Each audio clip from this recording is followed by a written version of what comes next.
हाँ जी, good afternoon to everybody. बहुत सारे मेरे पुराने स्टूडेंट्स हैं, बहुत सारे हमारे नए स्टूडेंट्स भी हैं जो जॉइन कर रहे हैं and we have with us doctor Vineet Alawat also जो कि ये सेशन कंडक्ट करेंगे। अगर आप सीसैट की बात करें ना, तो during my career like my years of experience और जैसे भी I have come to know that this is the most overlooked topic of UPSC preparation. See most overlook topic कैसे है ये यूपीएससी प्रिपरेशन का, क्योंकि ये क्वालिफाइंग है in nature, so we tend to take it very lightly. We tend to take it very lightly. हमें लगता है हो ही जाएगा यार, क्वालिफिकेशन ही तो है, 33% ही तो चाहिए, वी विल क्रैक इट। लेकिन see I personally know lot of my friends and students जिन लोगों ने इसकी प्रिपरेशन बहुत ही लाइटली ली। एंड दे देखिए, पता है क्या है, अगर आप किसी रेस के अंदर जाते हैं ना, अगर आप किसी रेस में जाते हो तो भागो, और फिर अगर आप लास्ट आते हो या थर्ड आते हो या फोर्थ आते हो, एक्सेप्टेबल कि भाई थोड़ी और मेहनत करेंगे, थोड़ा सा वर्क करेंगे और अगली बार प्रैक्टिस करके बेटर करेंगे। लेकिन अगर आपको रेस ही ना करनी दी जाए, तो आप फिर ना एक आइवरी टावर में घूम रहे होते हो कि यार मेरा तो पक्का पेपर निकल जाता अगर ये ना होता वो ना होता। सो जी सीसैट के साथ वो है, ऑल दो students who could not qualify the CSAT examination इस ओवर कॉन्फिडेंस के अंदर की क्वालिफाइंग ही है, उनका आप देखिए पूरे 2 साल वेस्ट होते हैं। एक साल तैयारी का, एक साल अगला एग्जाम। और ये बुरा लगता है क्योंकि देखो, लेट्स से आपने एक एग्जाम दिया, आपने मेंस का पेपर लिखा इकोनॉमिक्स का, तो उसके 10 क्वेश्चंस थे, आपको 4 आते थे, सिलेक्शन नहीं हुआ तो फिर भी समझ आता है कि पढ़ेंगे तो हो जाएगा। लेकिन अगर आप क्वालिफाई ही ना कर पाओ, आपका पेपर चेक ही ना हो, तो उसकी कोई वैल्यू नहीं है। That is why CSAT preparation is must. सी कहता तो यूपीएससी है कि 10th लेवल का एप्टीट्यूड है, लेकिन आप देखिए यू ओनली हैव 120 मिनट्स और 80 क्वेश्चंस करने होते हैं, और टाइम इतना लग जाता है कि हम उस क्वालिफिकेशन के पास भी नहीं पहुंच पाते। दिस सेशन जो हम आज कंडक्ट कराएंगे या जो हम कोर्स लॉन्च कर रहे हैं फ्रॉम दिस थर्सडे, आपको एचसीएस के अंदर भी मदद करेगा क्योंकि उसके अंदर भी सीसैट का टॉपिक आता है। तो आप देखिए, सीसैट बहुत ही एक ओवरलुक टॉपिक है, और आप देखिए बहुत हम लाइटली ले जाते हैं। That is why its preparation is must. जिन लोगों ने किया हुआ है, जिनका मैथ स्ट्रांग है, उन्हें भी प्रैक्टिस की जरूरत है। देखिए मैथ्स ना क्रिकेट मैच की तरह है, आप घर पे बैठ के सीख तो सकते हो कि ऑफ वाली बॉल ऑफ में मारो, राइट लेग वाली बॉल लेग साइड पे मारो, लेकिन जब तक खेलोगे नहीं तब तक पता नहीं चलेगा कि करना कैसे। तो मैथ्स को प्रैक्टिस चाहिए। तो जस्ट अपनी लेजीनेस के अंदर वो अगर आप प्रैक्टिस छोड़ देते हो, तो आगे जाके वो बहुत बुरा इम्पैक्ट कर सकता है आपकी प्रिपरेशन या आपकी लाइफ के ऊपर। So don't take it lightly. आज का जो पूरा सेशन है वो डॉक्टर विनीत अलावत कंडक्ट करेंगे, आपको बताएंगे सिलेबस क्या है, कैसे क्वेश्चंस आते हैं, कैसे उसे करना चाहिए। सी द फैक्ट इज, सी जैसे जब आप देखते हो, अभी मेरे को याद है आपके मेन स्लाइड पे देखते हो welcome to Naman Sharma IAS academy, तो आपको लगता होगा जस्ट अनदर एकेडमी, इतनी सारी एकेडमी है मार्केट्स के अंदर, एक और है नया कोर्स चल रहा है। देखिए लेकिन एक फर्क है। देखिए जब पहली बार लॉर्ड कॉर्नवालिस, जो कि father of Indian civil services कहे जाते हैं ना, तो जब उन्होंने सिविल सर्विसेज इंडिया में अच्छे से डिजाइन किया, तो उन्होंने टॉप पोस्ट जो सिविल सर्विसेज की थी वो सिर्फ यूरोपियंस के लिए रिजर्व रखी, इंडियंस के लिए रिजर्व नहीं थी। हमें उस लायक ही नहीं समझा जाता था कि हम बड़ी पोस्ट पे बैठ सकते हैं, डीसी एसपी और उस चीज के ऊपर। चार्टर एक्ट 1833 के अंदर हमें पेपर पे अलाउ किया गया, लेकिन पहला एग्जाम 1854 के अंदर होता है इंडिया का, और पहला इंडियन जो सिविल सर्वेंट बना वो 1864 सत्येंद्रनाथ टैगोर, है ना। तो आप देखिए इंडियंस, और पुराने टाइम में अगर आप ब्रिटेन के टाइम पे देखें, एग्जाम जो होता था लंदन में होता था, तो वो सिर्फ रिच के लिए एक्सेसिबल था। So you see the top most position in Indian administrative system Britain के रूल के दौरान सिर्फ रिच लोगों के एक्सेस में थी, क्योंकि वो बाहर जाके पेपर दे सकते थे, हॉर्स राइडिंग सीख सकते थे, ये सब कर सकते थे।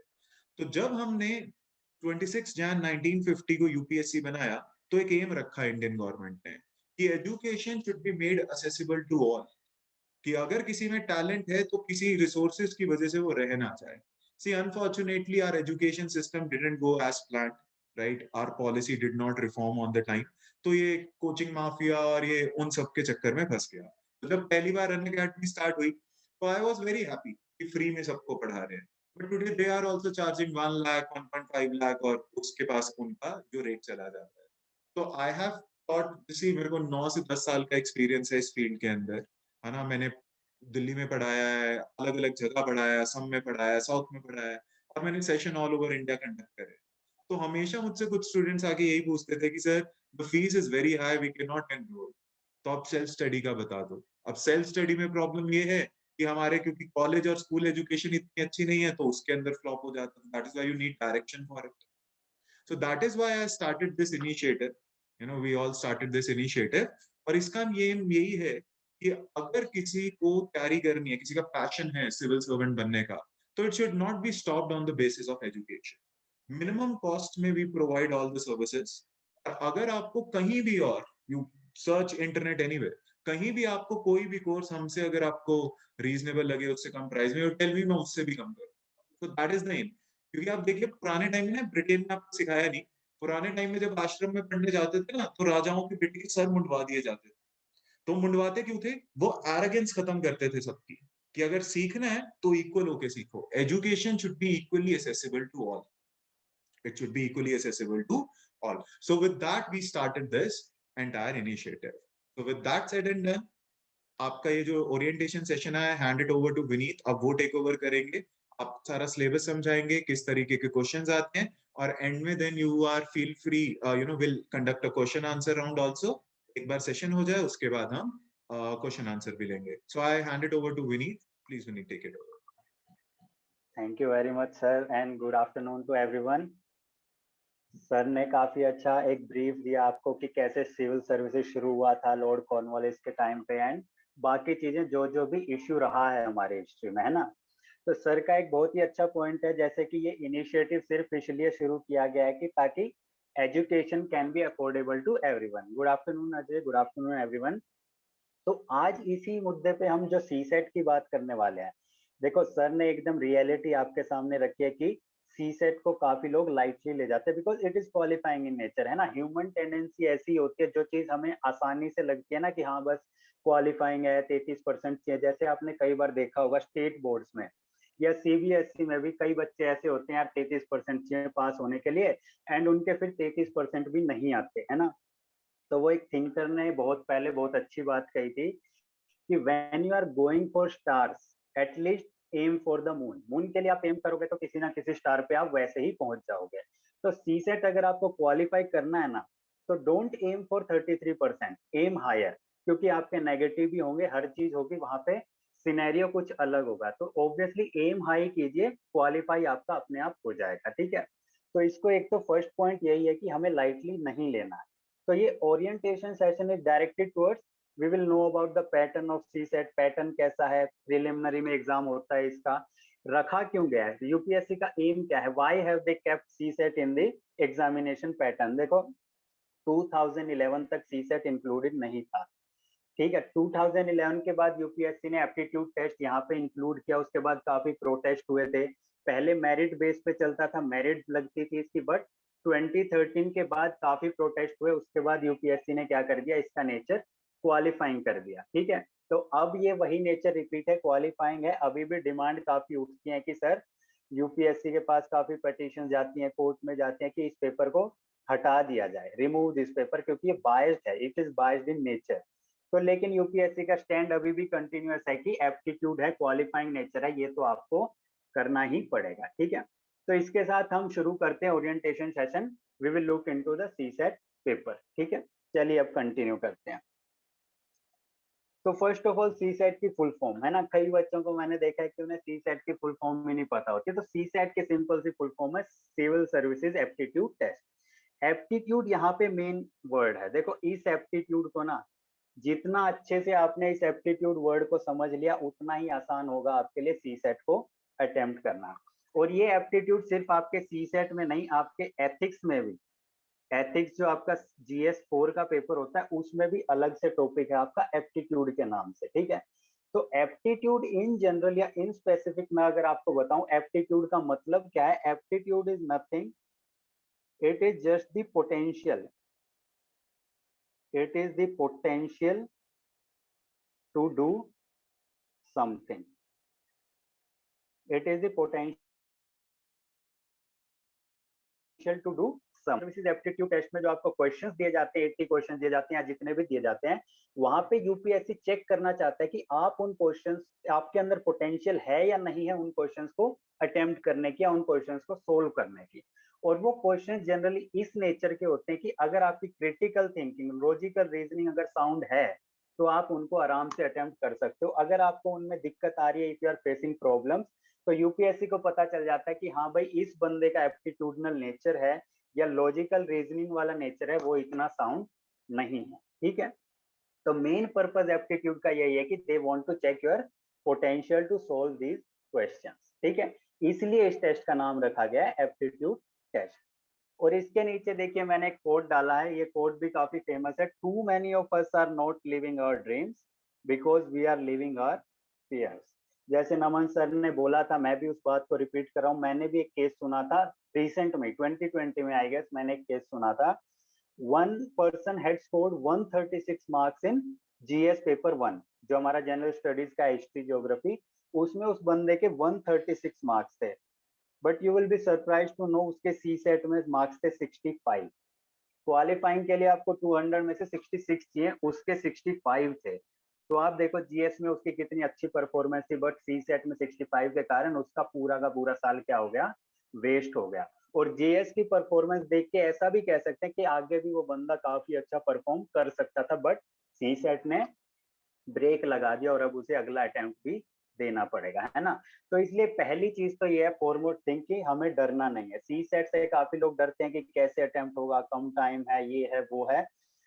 पहली बात तो we have to renounce our fears, है ना। अगर हम डर में जिएंगे तो हम अपने सपनों को कभी नहीं जी सकते। That is the foremost thing. तो डरना बिल्कुल नहीं है, हम इसी चीज पे काम करेंगे कि एप्टीट्यूड को कैसे साउंड किया जाए। ठीक है, तो अब देखते हैं सी सेट का पैटर्न क्या है। What is the pattern of CSAT. देखो आप सब जैसे प्रिपरेशन में आए हैं, आप सबको पैटर्न पता है, प्रीलिम्स होता है, मेंस होता है, इंटरव्यू होता है। सी सेट आपका कहाँ पे इंक्लूडेड है, प्रिलिमिनरी स्टेज के अंदर। ठीक है, प्रिलिमिनरी स्टेज के अंदर इसको जीएस पेपर 2 भी कह देते हैं।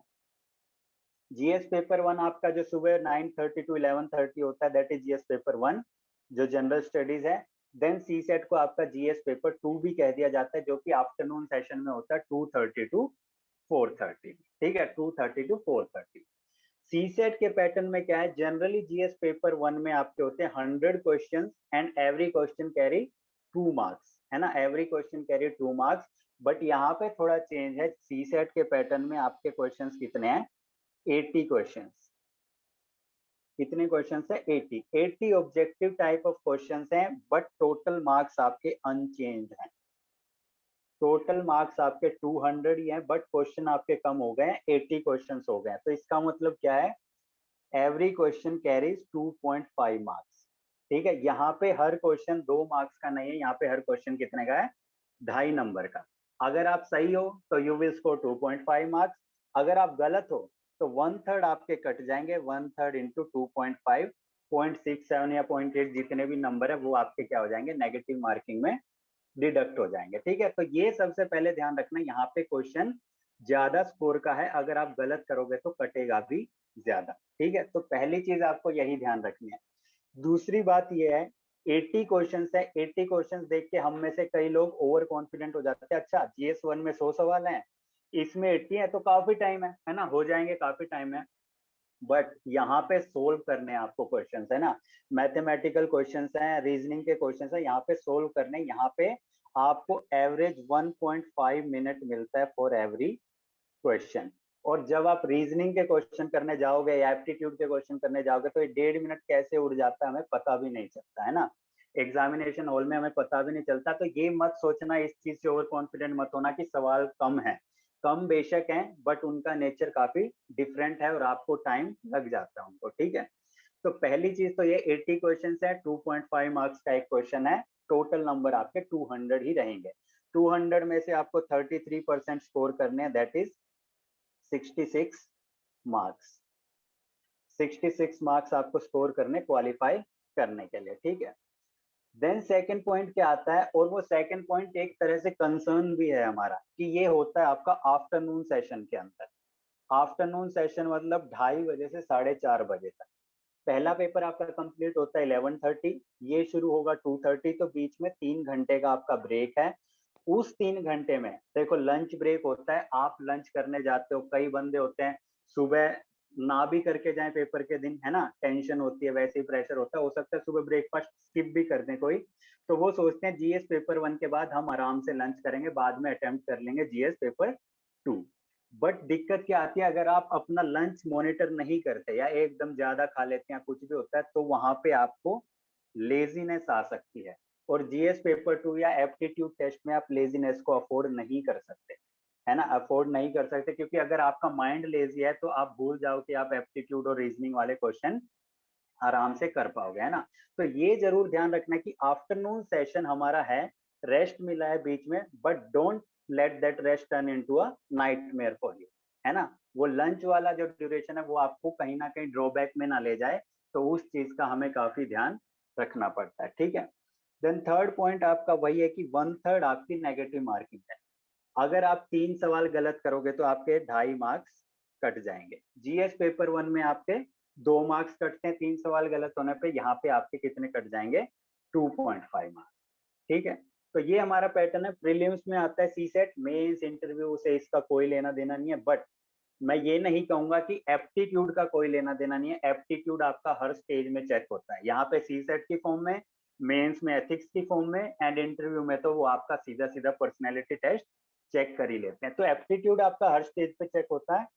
यहाँ पे कोशिश करनी है कि प्रीलिम्स हम क्वालिफाई करके जाएं, क्योंकि time is very precious, you can not risk your time, ठीक है।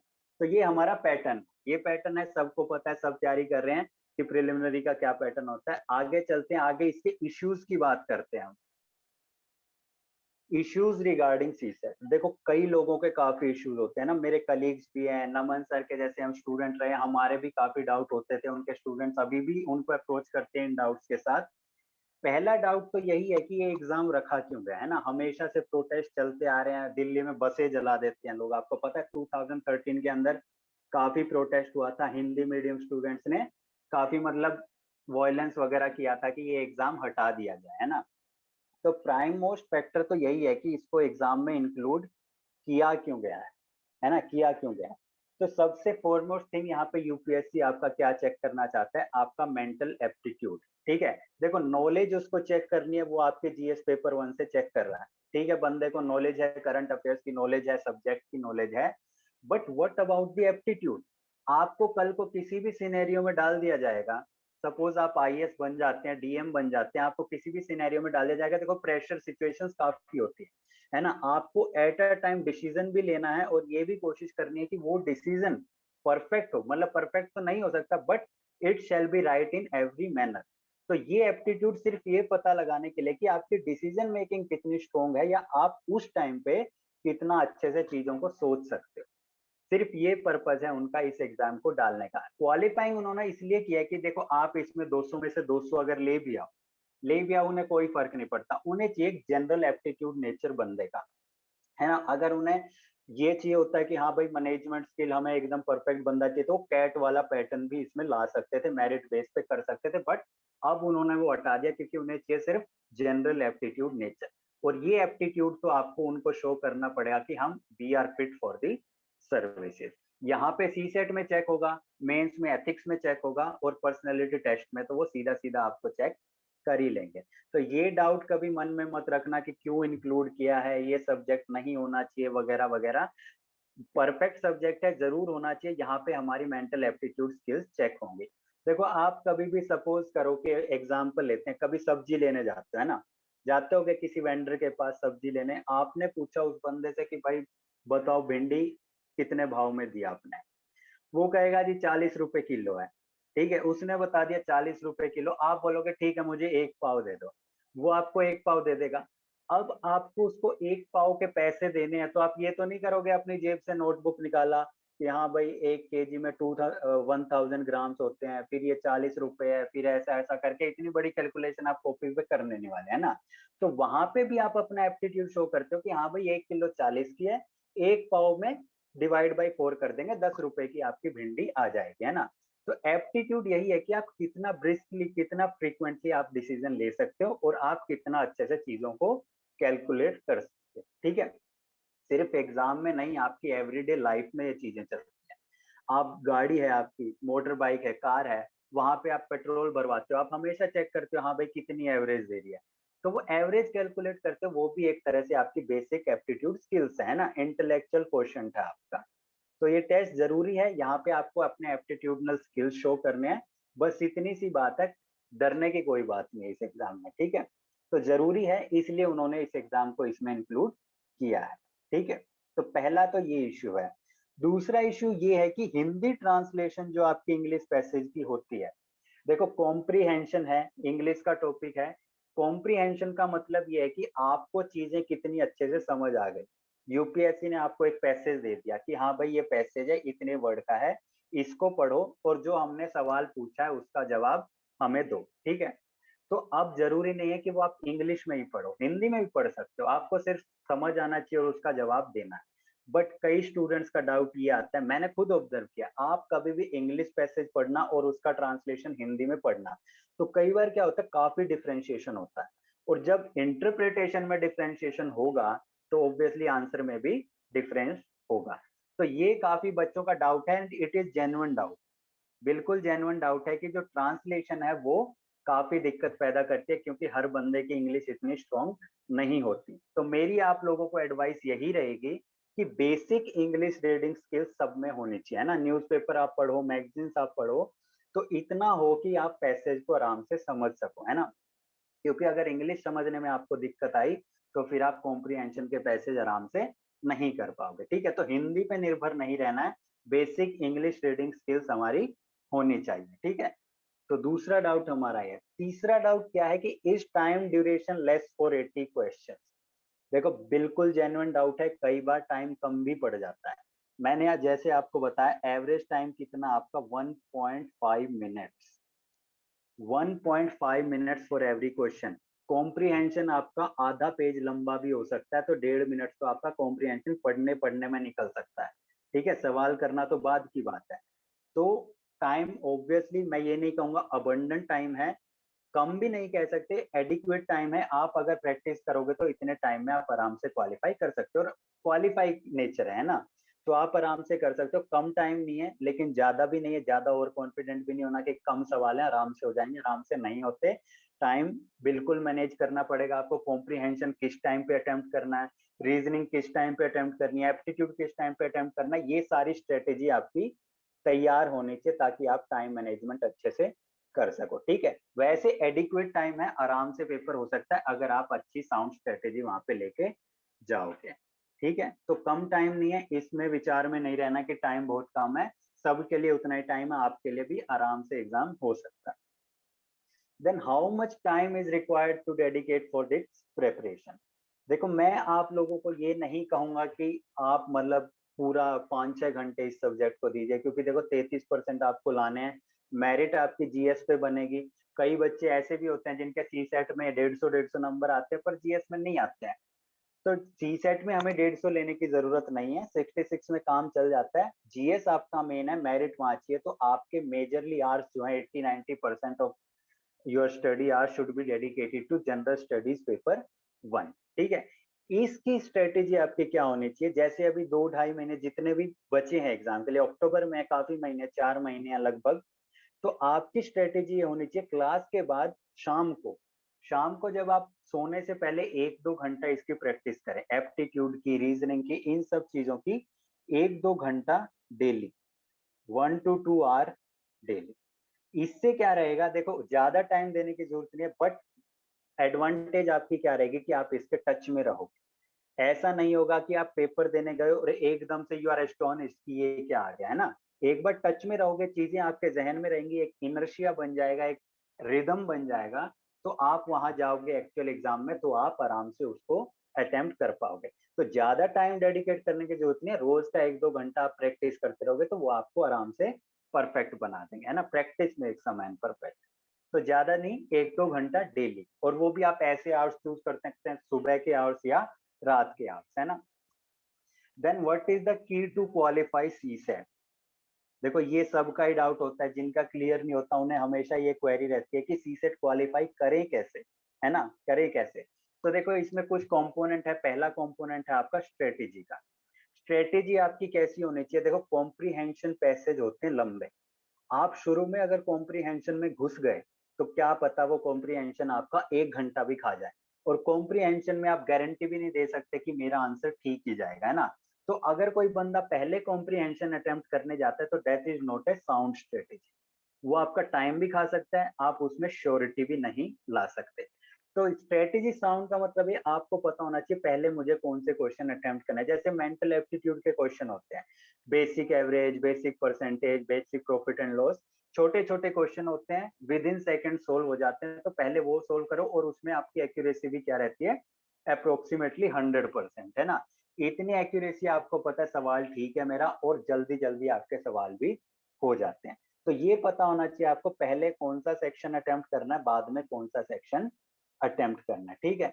दूसरी चीज आपको ये पता होनी चाहिए प्रैक्टिस मॉक टेस्ट के दौरान कि मैं कितने क्वेश्चन अटेम्प्ट करूं कि मेरी क्वालिफाइंग रेंज पार हो जाए, है ना, मेरी क्वालिफाइंग रेंज पार हो जाए। देखो मॉक टेस्ट का पर्पस सिर्फ इतना रहता है, ऐसा नहीं है कि कोई शौकिया तौर पे हम मॉक टेस्ट देते हैं।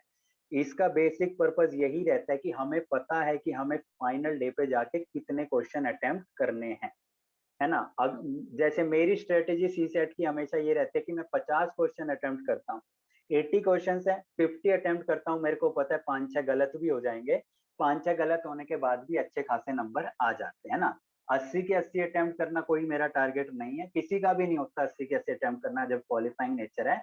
बट इतना सेफ मार्जिन आपका होना चाहिए कि आप उसमें नेगेटिव भी अफोर्ड करके आराम से क्वालिफाई कर सको। तो मॉक टेस्ट जब आप प्रैक्टिस करेंगे आपका यही ऑब्जेक्टिव रहेगा कि हमें कितने अटेम्प्ट वहां पे जाके करने हैं, ठीक है। तो ये कुछ बेसिक इश्यूज हैं सी सेट के regarding. What is the hierarchy of questions to be attempted. देखो इसमें ना बंदे बंदे के ऊपर डिपेंड करता है। देखो किसी बंदे का हो सकता है रीजनिंग वाला सेक्शन स्ट्रॉन्ग हो, उसे कॉन्फिडेंस है कि मैं रीजनिंग कर सकता हूँ, किसी का एप्टीट्यूड वाला स्ट्रॉन्ग हो, और हर टॉपिक के अपने एडवांटेज होते हैं। रीजनिंग अगर आपका स्ट्रॉन्ग है तो एक रीजनिंग के क्वेश्चन से आप 4-5 फॉलोइंग क्वेश्चन आराम से सोल्व कर सकते हो। बट एक बात मैं आपको इसमें बता दूं, यूपीएससी कई बार ट्रिक्स खेलता है। नॉर्मल जब आप बैंकिंग वगैरह के पेपर देने जाते हो तो रीजनिंग का क्वेश्चन वो देते हैं और उसके नीचे वो 4-5 क्वेश्चन उसी से रिलेटेड आपको दिए जाते हैं। यूपीएससी के अंदर रीजनिंग का भी वो एक ही क्वेश्चन देता है ना। वो आपका पूरा वो चेक करना चाहता है और पूरा आपका टाइम यूटिलाइज करवाना चाहता है, तो वो एक ही सवाल देता है। तो इसमें रीजनिंग में ज्यादा डिफरेंस क्रिएट नहीं होता। तो पहले तो आप जज करो आपकी रीजनिंग स्ट्रॉन्ग है या एप्टीट्यूड स्ट्रॉन्ग है। एप्टीट्यूड स्ट्रॉन्ग है तो पहले एप्टीट्यूड के क्वेश्चन देखो, फटाफट उनको सोल्व करते चलो। रीजनिंग स्ट्रॉन्ग है तो रीजनिंग के सोल्व करते चलो। कॉम्प्रीहेंशन हमेशा आपका एंड में आना चाहिए जब आप सारे क्वेश्चंस कर चुके हो, और कॉम्प्रीहेंशन में भी आपकी प्रायोरिटी होनी चाहिए छोटे पैसेज सबसे पहले सोल्व करने की, क्योंकि छोटे पैसेज में टाइम कम लगेगा और आराम से आप कॉन्फिडेंटली उनको सोल्व भी कर सकते हो। बड़े पैसेज पे जब ही जाना है जब आपके पास एम्पल टाइम लेफ्ट है, ठीक है, एम्पल टाइम लेफ्ट है। तो ये स्ट्रेटेजी होती है, यहाँ पे आप टाइम भी बचाओगे और अपना एक्यूरेसी भी आप इंक्रीज कर सकते हो, ठीक है। तो ये कुछ इश्यूज से आगे की क्लासेस में भी कभी भी किसी को डाउट होगा वो हम वेरियस इश्यूज बाद में डिस्कस करते रहेंगे। मेन ये इश्यूज हैं जो हमारे सामने आते हैं, ठीक है। Then we will discuss about syllabus, ठीक है। सिलेबस के बारे में बात करते हैं। देखो सिलेबस में यूपीएससी ना चाल चलता है, कभी भी पूरा सिलेबस वो बताता नहीं है ना। अब मैथ्स का सिलेबस उसने क्या बताया, mental ability, basic numeracy and data interpretation. But basic numeracy ऐसे कोई एक टॉपिक नहीं है ना। बेसिक न्यूमरेसी में आपके क्या आ जाते हैं, बेसिक परसेंटेज जो स्किल्स होती हैं, basic profit loss, time and distance, work, ये सारे जो टॉपिक्स होते हैं ना। तो बेसिक न्यूमरेसी में कई सब टॉपिक्स होते हैं, वो सब आपको क्या करने हैं, प्रिपेयर करके जाने होते हैं। बट इन्होंने मोटे मोटे तौर पे सिर्फ टॉपिक इंक्लूड कर दिए जैसे जनरल मेंटल एबिलिटी वगैरह। तो अभी सिलेबस में देखते हैं हर टॉपिक, जो इन्होंने 6 टॉपिक इंक्लूड किए हर टॉपिक को देखते हैं और उनका क्वेश्चन पैटर्न देखते हैं, कैसे क्वेश्चन पूछे जाते हैं। मैंने जनरली जो सीएससी 2020 था, प्रीलिम्स था 2020 का, उससे ही क्वेश्चन उठाए हैं। तो रीसेंट पैटर्न आपको यहाँ पे देखने को मिल सकता है, ठीक है। तो पहला जो सिलेबस का टॉपिक है जनरल मेंटल एबिलिटी, ठीक है, जनरल मेंटल एबिलिटी। इसको आप मैथमेटिक्स भी कह सकते हैं ना, बेसिक मैथमेटिक्स।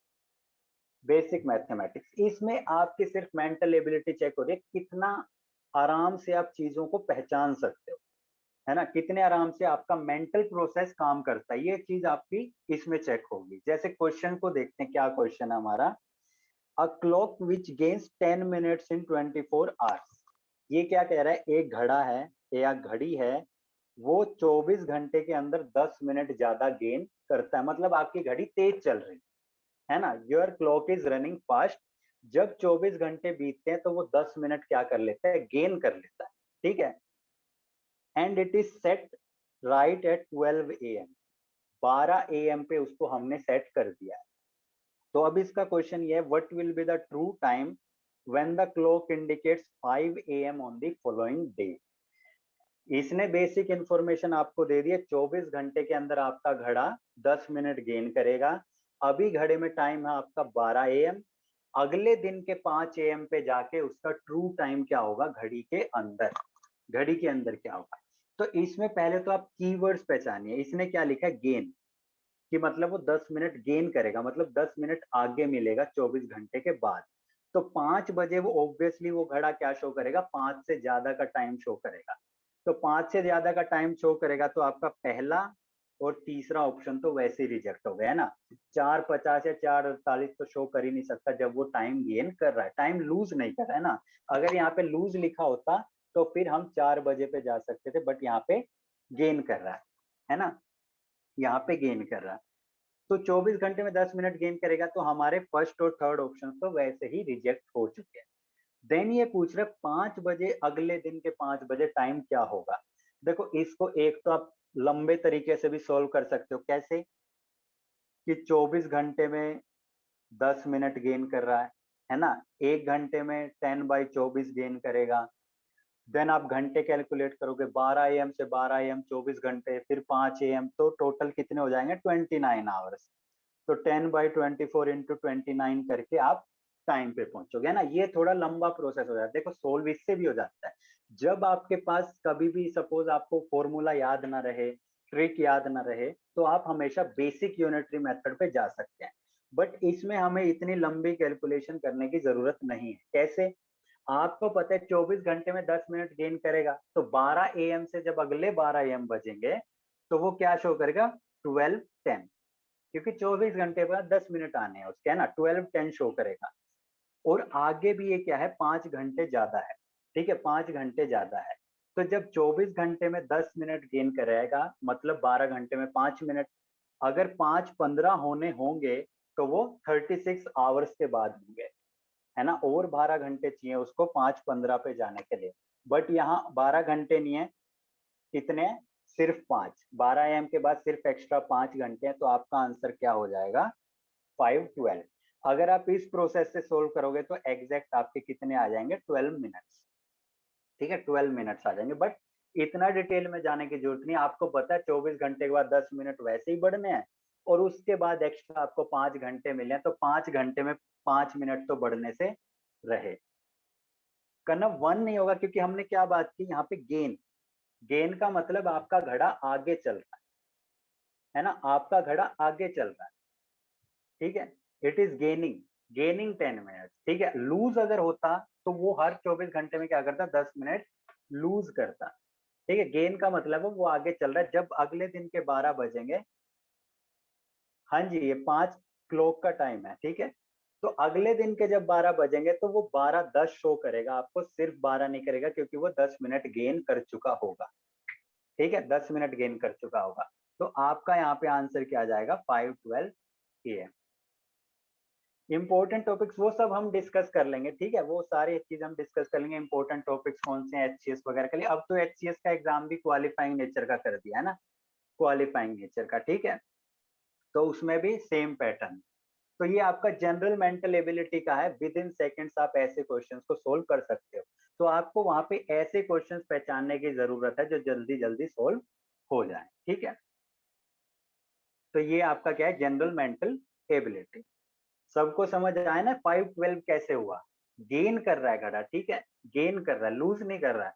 लूज करता तो आप 4:48 AM कह सकते थे, बट इट इज गेनिंग। फिर सेकंड जो टॉपिक है, सेकंड टॉपिक आपका क्या है, decision making and problem solving. Problem solving, ठीक है। तो यहाँ पे क्या है, problem solving and decision making का तरीका क्या है कि आपको कोई भी केस दे दिया जाएगा, कोई भी सिनेरियो दे दिया जाएगा, एक स्टेटमेंट में कि आप ये हैं या आप यहाँ पे हैं, तो आप क्या करेंगे उस केस के अंदर, डिसीजन क्या लेंगे या उस प्रॉब्लम को कैसे सोल्व करेंगे। ठीक है, तो आज फादर्स डे है जैसा आप सबको पता है, तो ये क्वेश्चन परफेक्ट है इस सिनेरियो के लिए। इसमें क्या कह रहा है ये आपको, suppose you are preparing for IAS exam.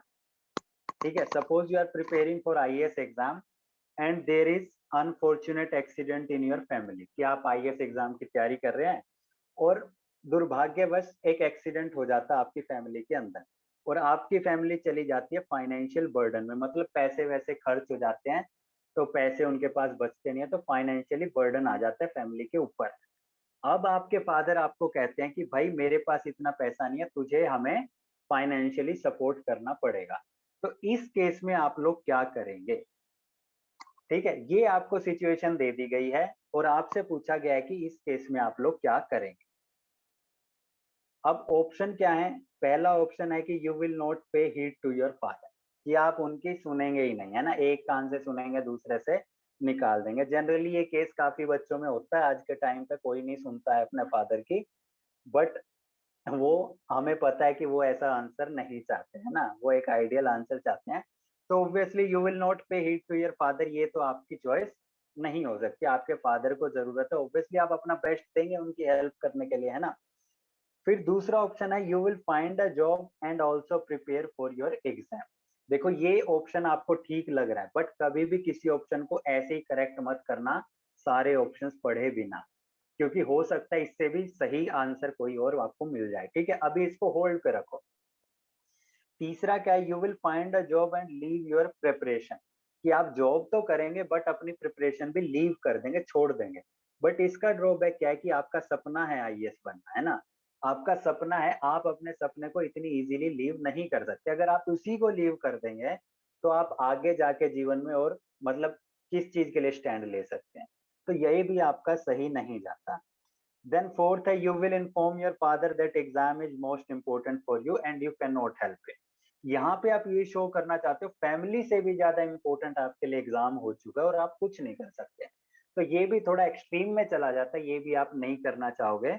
तो ऑब्वियसली आपका आंसर क्या हो जाएगा कि आप जॉब तो करेंगे, सपोर्ट करेंगे फादर को, एंड साथ ही साथ आप कोशिश करेंगे कि एग्जाम की प्रिपरेशन भी आप कर सको।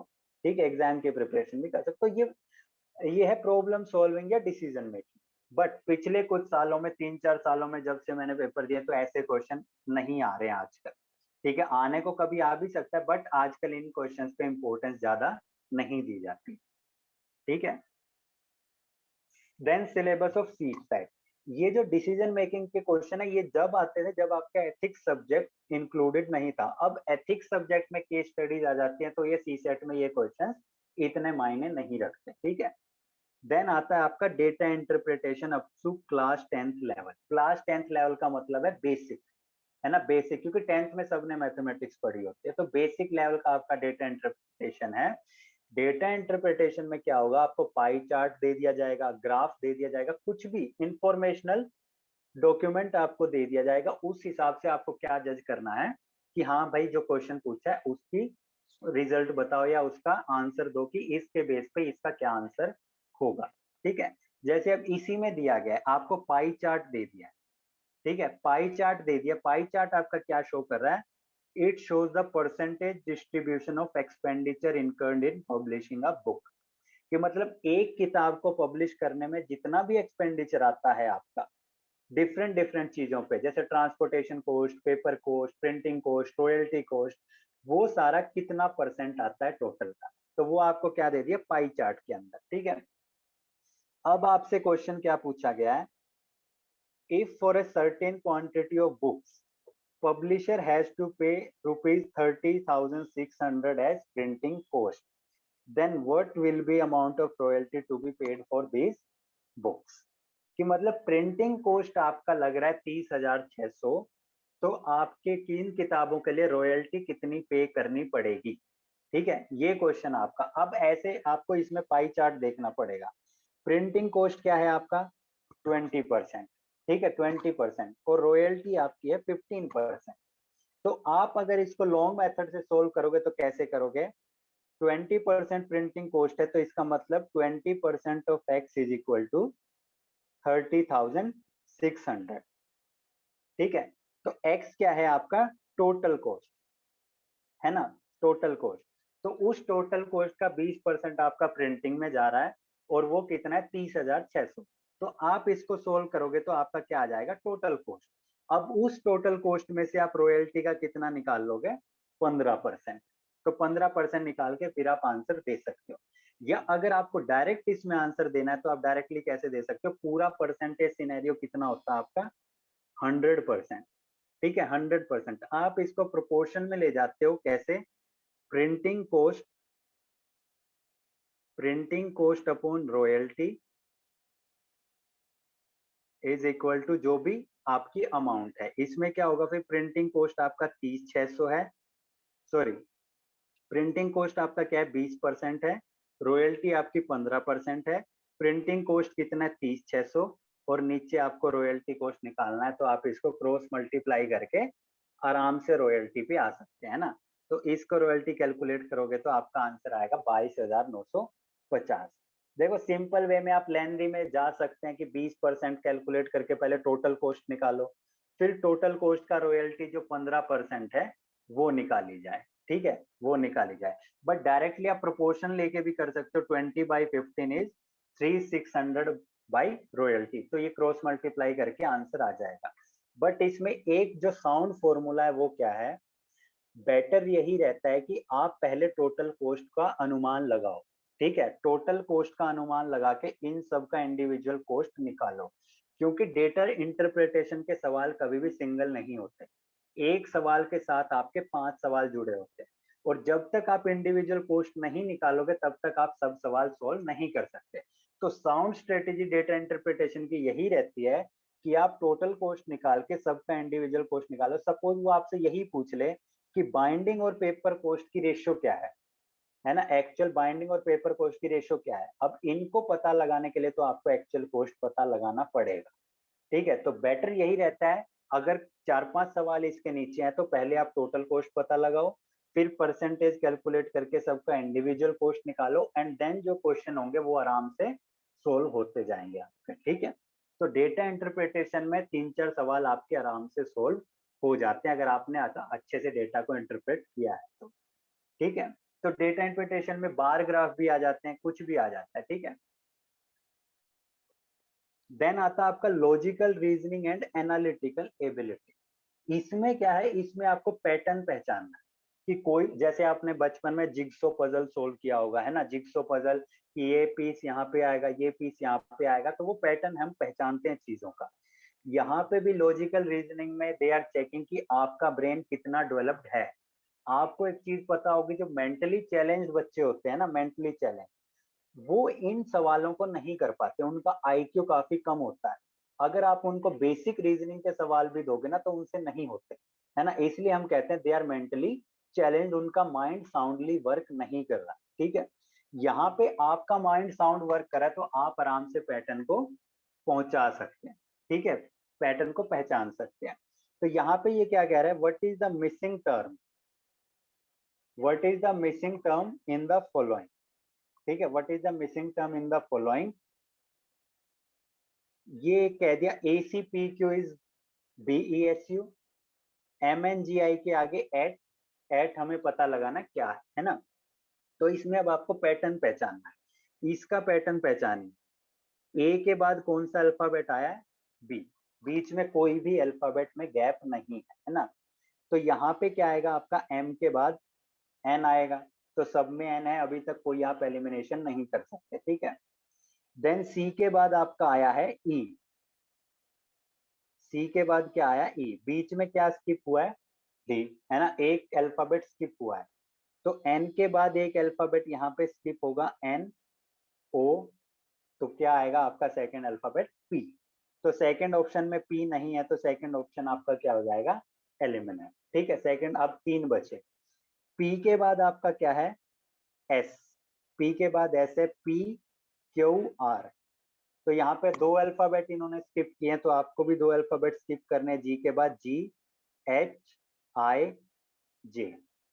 है ना, GHIJ। तो इसमें जे नहीं है, ये भी आपका एलिमिनेट हो गया। अब पहला और आखिरी बचा, तो ऐसे ही Q के बाद क्या है आपका U, QRSTU, है ना, 3 स्किप किए हैं, तो यहाँ पे भी IJKL, तो एंड में क्या आ जाएगा आपका N। तो ऑब्वियसली जैसा आप लोगों ने काफियों ने सही आंसर दिया NPJN। तो ये जो लॉजिकल रीजनिंग के क्वेश्चन होते हैं, बस इनमें आपको पैटर्न पहचानना है। पैटर्न आपने एक बार रिकॉग्नाइज कर लिया तो आराम से क्वेश्चन हो जाएगा। ठीक है, पैटर्न आपने रिकॉग्नाइज वहां पे करना है।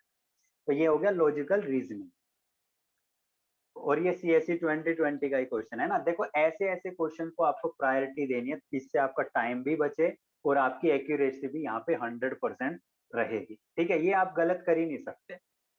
देन आता है आपका बेसिक न्यूमरेसी। बेसिक न्यूमरेसी में जैसे मैंने आपको बताया, average, percentage, time and distance, work and time, और ये प्रॉफिट एंड लॉस, ये सब आपके बेसिक न्यूमरेसी के पार्ट हैं। ठीक है, तो यहाँ पे मैंने एक प्रॉफिट एंड लॉस का क्वेश्चन लिया जो कि CSE 2020 में आया था। अब इसमें क्या है, इसमें a person boat a car, एक आदमी ने कार खरीदी और उसको बाद में 3 लाख रुपए पे उसको सेल कर दिया, है ना, 3 लाख रुपए पे उसको बेच दिया। अब ये क्या कह रहा है, 3 लाख पे बेचने के बाद उसको लॉस कितना हुआ, 20% का। ठीक है, 20% का लॉस हुआ 3 लाख पे बेचने पे, तो एक्चुअली में उसने कार कितने की खरीदी थी, है ना, एक्चुअली में उसने कार कितने की खरीदी थी। तो इसमें भी अगर आप एक्स वाला फैक्टर लेके चलो तो आप ये कह सकते हो let the cost price be x, है ना, कि let the cost price be x, जिस प्राइस पे उसने खरीदी उसको एक्स मान लेते हैं। ठीक है, एक्स मान लेते हैं। तो 20% उसको अगर लॉस हुआ तो कितना लॉस हुआ उसको, ये 5 हो जाएगा, x/5, x/5 का उसको लॉस हुआ। x/5 का लॉस हुआ तो मतलब कितने पे बेची उसने, x minus x/5 is equal to 4x/5।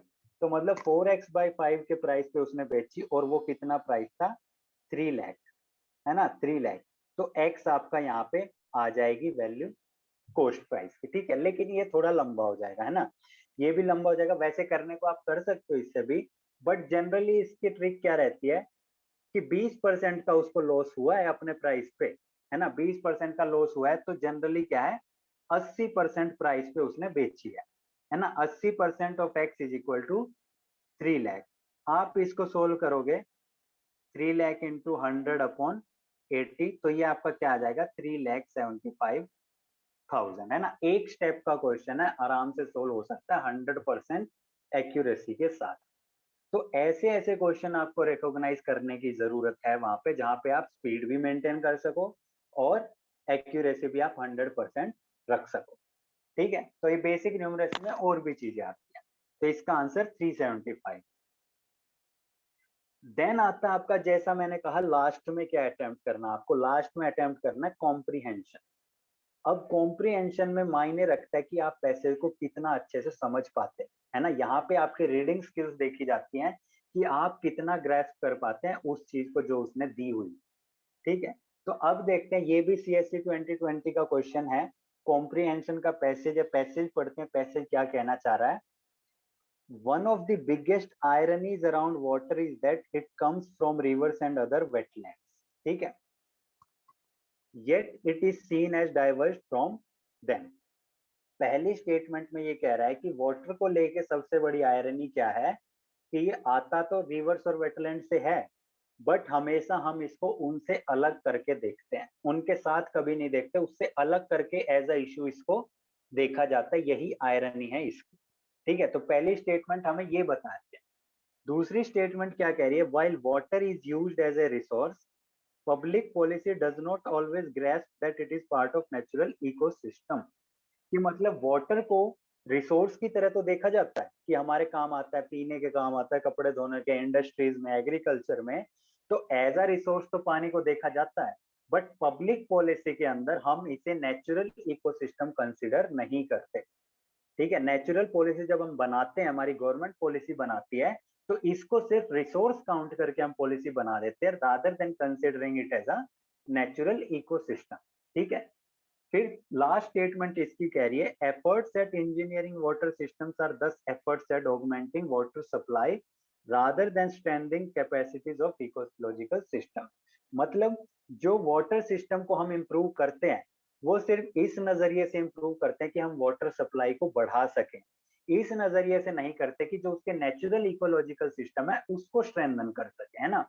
तो यहाँ पे जो हम वाटर सिस्टम को इम्प्रूव करते हैं that is only from the point of water supply rather than strengthening the capacity of its ecological system. ठीक है, पानी पानी को लेके इसने बात की है। इसका तात्पर्य यही है, क्रक्स यही है पैसेज का, कि जो पानी है उसको हम सिर्फ एज अ रिसोर्स ना देख के और उसके नेचुरल इकोसिस्टम से लिंक करके देखें। तो इसने क्या पूछा है आपसे, which of the following is the most logical and rational inference. इस पैसेज की सबसे ज्यादा लॉजिकल और रैशनल इन्फरेंस क्या है, क्या समझे हो इस आप पैसेज से, क्या समझे हो। ठीक है, तो पहला ऑप्शन क्या है, reverse and other wetland should be protected under Ramsar convention. देखो, हम इकोलॉजी में पढ़ते हैं कि रामसर कन्वेंशन है, उसमें हम वेटलैंड्स को बचाते हैं। ठीक है, बिल्कुल सही बात है, स्टेटमेंट सही है, कोई गलत नहीं है इसमें, बट इसका पैसेज से कोई लेना देना नहीं है। पैसेज में कहीं भी रामसर कन्वेंशन का जिक्र नहीं है, है ना, कहीं भी जिक्र नहीं है, तो ये स्टेटमेंट आपकी क्या है, एलिमिनेट। इसका कोई लॉजिकल इन्फ्लुएंस नहीं इस पैसेज से। Then engineering water system should be modernised and further augmented, बिल्कुल सही है, होना चाहिए, बट इसका भी यहाँ पे कोई जिक्र नहीं है मॉडर्नाइजेशन का। उसने बस ये कहा था कि engineering water systems are focused on water supply rather than strengthening the capacity of ecological system. तो मॉडर्नाइजेशन का भी यहाँ पे कोई जिक्र नहीं हुआ है। ठीक है, then water needs to be reinforced as more than just open sources of water, ये हम कह सकते हैं, बट पहले मैंने कहा है आपको, पूरे ऑप्शन पढ़े बिना आंसर कभी करेक्ट नहीं करना है, क्योंकि कॉम्प्रिहेंशन में हमें मोस्ट एक्यूरेट आंसर चूज करना होता है। फोर्थ पे जब हम आते हैं, water supply should not B free of cost, तो कॉस्ट का भी पैसेज में कोई जिक्र नहीं है, तो इसको भी हम आराम से एलिमिनेट कर सकते हैं। तो आपकी मोस्ट रैशनल इन्फरेंस क्या है, कि wetland need to be reinforced as more than just open source of water, कि सिर्फ सोर्स ना देख के हमें उसे और ऊपर जाके नेचुरल इकोसिस्टम की नजर से देखना चाहिए। ठीक है, तो छोटा सा पैसेज था, जैसा मैंने आपको कहा, जब आप लॉजिकल रीजनिंग और मैथ्स कर चुके हो तब आप छोटे पैसेज पे जाओ, छोटे पैसेज को जल्दी जल्दी सोल्व करो, बड़ों को आखिरी में सोल्व करना है। ठीक है, देन आपका एक टॉपिक है interpersonal skills including communication skills, ये एक टॉपिक है। देखो, सी सेट की तैयारी करते हुए कई बच्चे इस टॉपिक को नजरअंदाज कर देते हैं, या तो उन्हें समझ नहीं आता कि इसका मतलब क्या है, या वो सोचते हैं कि इसका कोई लेना देना है नहीं। ये problem solving and decision making से ही रिलेटेड है, दोनों ही रिलेटेड है। इसमें भी आपको एक केस दे दिया जाएगा और आपकी इसमें वो चेक की जाएगी कि आप उस बंदे की जगह पे अपने आप को रख के कितना अच्छा डिसीजन ले सकते हो। ठीक है, जैसा एथिक्स में होता है, और जैसा मैंने बताया, जब से एथिक्स में केस स्टडीज आनी चालू हुई हैं, तो ये दोनों जो टॉपिक हैं, इनसे क्वेश्चन यूपीएससी में कम हो चुके हैं, आजकल नहीं आते, बट आने को आ भी सकते हैं। ठीक है, तो यहाँ पे भी आपको एक स्टडी दी हुई है, केस दिया हुआ है कि you are a teacher in a university, university के अंदर आप एक टीचर है, and are setting a question paper on particular subject, जो आप सब्जेक्ट पढ़ाते हैं उसका एक पेपर, आप क्वेश्चन पेपर सेट कर रहे हो। ठीक है, one of your colleagues whose son is preparing for exam on that subject comes to you and informs you that it is his son's last chance to pass that examination। आपका एक दोस्त है, आपका एक कलीग है, जो आपके पास आता है और कहता है कि उसका लड़का भी इस पेपर की तैयारी कर रहा है और उसके पास इसको पास करने का लास्ट चांस है। ठीक है, लास्ट चांस है, and you could help him by indicating what questions are going to be in the examination, और आप उसकी हेल्प कर सकते हो क्वेश्चन बता के, ताकि वो अच्छे से परफॉर्म करके इसको पास कर ले। ठीक है, अब इसने और कॉम्प्लिकेटेड बनाने के लिए आपको क्या कह दिया, in the past your colleague has help you in another matter, कि पहले अतीत में, पास्ट में उस कलीग ने आपकी एक बार हेल्प की थी, आप उसकी हेल्प को भी नजरअंदाज नहीं कर सकते। And your colleague informs you that his son will suffer from depression if fails in examination, what would you do. और वो ये भी कह रहा है कि अगर वो फेल हो गया तो वो पागल हो जाएगा, है ना, डिप्रेशन में चला जाएगा। तो इस केस में आप क्या करोगे, तो इस केस में आप क्या करोगे, ऑप्शन देखते हैं। In view of the help he had given to you, extend your help to him, ये कह रहा है कि उसने आपकी हेल्प की थी, आपको भी उसकी हेल्प करनी चाहिए। ठीक है, देखो, हेल्प की थी, हेल्प बिल्कुल करनी चाहिए, बट इस केस में नहीं, यहाँ पे थोड़े एथिकल कंसर्न आपके आते हैं, तो यहाँ पे हम आउटराइटली एक्सटेंड तो नहीं कर सकते हेल्प को। ठीक है, दूसरा ऑप्शन है regret that you can not be any help to him, अगर आप सीधा ही मना कर दोगे कि नहीं मैं नहीं कर सकता और आपको उसका पछतावा भी है तो ये भी सही नहीं है ना। उसने भी आपकी हेल्प की थी तो आपको भी उसके लिए एम्पैथी तो शो करनी पड़ेगी, है ना। आप आउटराइटली रिजेक्ट नहीं कर सकते, तो ये भी आपका ऑप्शन सही नहीं होगा। Then explain to your colleague that this would be violating the trust of university and you are not in a position to help. ठीक है, ये ठीक लग रहा है, बट चौथा भी हमें पढ़ना है, report the conduct of your colleague to higher authority. आप अगर कलीग को रिपोर्ट कर देंगे तो उसका नुकसान हो सकता है ना। उसने भी आपकी हेल्प किया तो आप इतना एक्सट्रीम स्टेप भी यहाँ पे नहीं लेंगे। आप क्या कर सकते हैं, उसको समझा सकते हैं कि भाई ये मेरी बस की बात नहीं है और ये यूनिवर्सिटी के नॉर्म्स को या कंडक्ट को कहीं ना कहीं वॉयलेट करता है। ठीक है, तो ये इंटरपर्सनल स्किल्स और डिसीजन मेकिंग कहीं ना कहीं रिलेटेड है, बट जब से एथिक्स इंक्लूड हुआ है ये क्वेश्चन काफी कम हो चुके हैं अब सीसेट के अंदर। तो ये सिलेबस आपका, इनसे रिलेटेड ऐसे क्वेश्चन आते हैं तो इनको आप हम प्रैक्टिस करेंगे क्लासेस के दौरान, आपका साउंड स्ट्रेटेजी इसमें तैयार हो जाएगा, आप आराम से क्वालिफाई कर सकते हो, डरने की कोई इसमें जरूरत नहीं है। ठीक है, तो ये अपना ओरिएंटेशन सेशन था। Now I hand over to Naman sir, he will guide you for the future prospects. Thank you Vineet, it was a wonderful session. मैं खुद सॉल्व कर रहा था जो आपने सारे क्वेश्चंस कराए थे। नहीं, गुड, क्योंकि आपने सारे लेटेस्ट ही पिक किए थे। देखिए सी स्टूडेंट्स, इस सेशन का एम यही था कि जो आपके रीसेंट ट्रेंड एग्जाम पैटर्न के अंदर जो क्वेश्चंस आ रहे हैं उसके हिसाब से हमने आपको सिलेबस समझाया है, और विनीत ने भी आपको बहुत अच्छे से बताया कि कैसे क्वेश्चन अटेम्प्ट करना चाहिए कैसे नहीं। And most importantly he told you what are the issues that you face while preparation. कि भैया लेजीनेस आ जाती है, हमें लग जाता है कि बहुत आसान है कर लेंगे, है ना। आप देखिए जैसे पाई चार्ट और वो वाला क्वेश्चन है, लाइक जैसे वो प्रॉफिट वाला क्वेश्चन था, मैं बहुत आसानी से सॉल्व कर रहा था, लेकिन आई चेक्ड, मेरे को खुद 5 मिनट लग गए थे। You can always do, let the age, सी लेते क्वेश्चन आ गए कि your father is thrice the age of your father is thrice the age of his son 20 years back.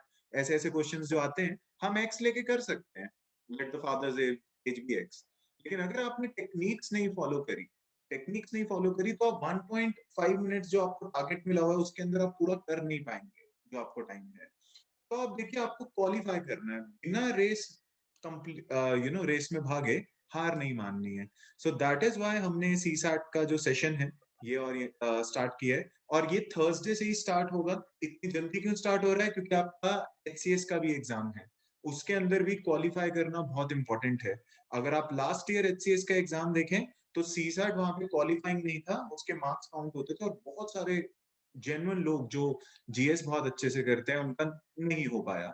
That is why आपके एचसीएस में भी प्रॉब्लम ना आए और आपका यूपीएससी भी कवर हो जाए, हमने सेशन किया है।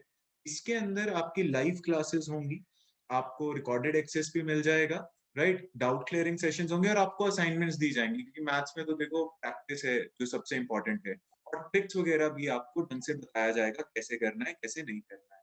देखिए छोटा टॉपिक है, ओवरलुक टॉपिक है, आपका भी मन कर सकता है इसे कि हम ऐसे कर लेंगे बाद में देखेंगे, पहले जीएस कर लें। लेकिन जैसे अभी एग्जांपल दिया, 136 मार्क्स एक बच्चे के आए जीएस में, लेकिन सीसैट में फेल हो गया, तो फिर क्या फायदा उसका, है ना। How many days CSAT classes will be conducted भैया, it will be see around 25, like I think 25 to 26 days के अंदर पूरा सेशन कंप्लीट हो जाएगा, क्योंकि उसके बाद प्रैक्टिस है, दिन में करा दिया तो उसके बाद आप प्रैक्टिस करेंगे, फिर हम डाउट सेशन कर लेंगे। क्योंकि आप देखिए एचसीएस का एग्जाम आपका 22 अगस्त को ही है, तो हम चाहते हैं कि उससे पहले ही आपका वाइंड अप हो जाए। अच्छा दूसरी बात, हमने बैच एकदम अर्ली मॉर्निंग रखा है, वी विल थर्सडे से स्टार्ट होगा सुबह 6 बजे। क्यों, ताकि अगर आपके कॉलेज स्टार्ट होते हैं या आप कोई वर्किंग है तो उसको कोई प्रॉब्लम ना हो। हालांकि टाइम हम आगे चेंज कर सकते हैं if once you join and then certain students have certain issue, but I think morning में सही है। छोटे होते भी तो जाते थे सुबह सुबह क्लास लेने, तो एकदम फ्रेश होके आप अपनी मेंटल एबिलिटी पूरी यूज करेंगे, तो सुबह हम क्लास रखेंगे। Sir only one time payment sir for 25 days, या सी वन टाइम पेमेंट का क्या मतलब है, see 25 days are the 25 classes that I am say, तो अराउंड 1 मंथ का आपका जो ये कोर्स चलेगा उसके अंदर यस 3000 आपका टोटल कोर्स की फीस है, टोटल कोर्स की फीस है, एकदम रीजनेबल रखी है, एकदम मिनिमम रखी है। प्रैक्टिस वगैरह आप कर सकते हैं इसके अंदर, है ना। और थर्सडे से ही स्टार्ट हो रहा है, क्योंकि हम ज्यादा दिन लेना अफोर्ड ही नहीं कर सकते, because then your HCS exam is at a fault, और आपके कॉलेज वगैरह से कोई प्रॉब्लम ना हो, तो वहां पर that is why we will start from this Thursday. So you have 3 days to enrol, okay, will keep limited seats only, क्योंकि डिस्कशन वाली सारी चीजें होंगी। एनरोलमेंट का जो लिंक होगा वो क्लास के बाद, सर हर रोज का 100 रुपए। हाँ, तो आप देखिए क्या है, जो वो है क्या कहते हैं, जो भी इसका रजिस्ट्रेशन लिंक होगा वो आपको ग्रुप पे डाल दिया जाएगा, इंस्टाग्राम पे डाल दिया जाएगा, टेलीग्राम चैनल पे क्लास के बाद डल जाएगा। You can enrol from that website पे, आप एनरोल कर लोगे। थर्सडे से we will resume the classes morning में 6 o'clock। सी, इसके अंदर हमने क्वेश्चंस भी करवाए, जो कि हमें पता था बहुत सारे स्टूडेंट्स थोड़ा लाइटली लेंगे, क्योंकि वो ओवरव्यू तो देखते हैं पर क्वेश्चंस नहीं देखते। पर एम बहुत सिंपल है, हम आपको बहलाना फुसलाना नहीं चाहते, आपको बताना चाहते हैं एग्जैक्ट ये क्वेश्चन है, इसे सॉल्व करना है। और जर्नल इश्यूज जो होते हैं तो वो सारी चीजें हमने आपको यहाँ पे बता दी। तो आई होप सेशन जो था आपके लिए वैल्यूएबल रहा हो, है ना। आपको सिलेबस बता दिया गया, इश्यूज बता दिए गए, लिंक आपको रजिस्ट्रेशन का मिल जाएगा। Right, we are always there to help and will try to provide you quality education जितना भी सही रहे। 6 to 8 और 8:30 तक ये सेशन चलेगा। आपके कोई और डाउट्स हैं तो आप पूछ सकते हैं। 6 to 8:30 तक, आई थिंक 2.5 hours आपका सेशन चलेगा। आपके कोई और डाउट्स हैं तो पूछ सकते हैं। बाकी जब आप ज्वाइन करेंगे तो थोड़ा सा फ्लेक्सिबल, लेट्स से हो सकता है 5:30 कर लें, अगर आपको स्कूल स्टार्ट हो जाए, कॉलेज स्टार्ट हो जाए तो it's like this, right. So I hope this is clear. कोई और डाउट हो आप इंस्टाग्राम पे पूछ सकते हैं, और सॉरी टेलीग्राम चैनल पे, इंस्टा पे कहीं भी पूछ सकते हैं। Registration link will be put up after this class on the Telegram channel, right. So all the best sir. Next month school open होंगे, रिकॉर्डिंग्स, हाँ, तब उसके हिसाब से हम चेंज कर लेंगे शुरू, उसके हिसाब से। सर सब सिलेबस कवर हो जाएगा, बिल्कुल हो जाएगा। देखो टाइम की कोई बाउंडेशन नहीं है, मैंने आपको एक ओवरव्यू दिया है कि इतनी रफली आपके डेज हैं, क्योंकि हमें एचसीएस का ध्यान में रखना है। आपके सारे टॉपिक्स कवर होंगे, टाइम ऊपर भी हो सकता है, कोई प्रॉब्लम नहीं, टाइम का तो कोई इशू है ही नहीं। जब तक आपका सी सेट का नहीं एग्जाम होता, we are always there to help. I am there, Vineet is there, will always be there. Telegram link, yes. Ria, Telegram link is Naman S21. If you search on Telegram Naman S21, तो वहां पर आपको हमारे channel का link मिल जाएगा।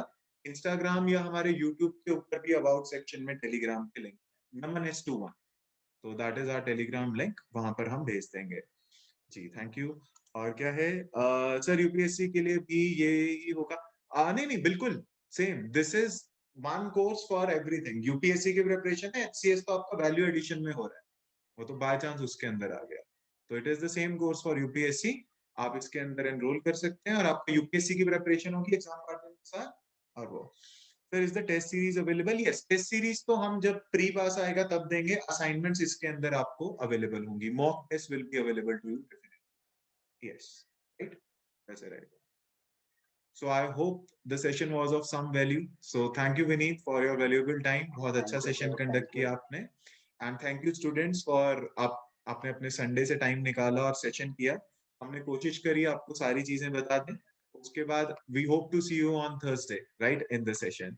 Thank you, all the best. And जो भी आपका लाइफ में एम है, make sure you are pursuing it with all the passion, right? So all the best and thank you everyone. Thank you Vineet. Thank you sir.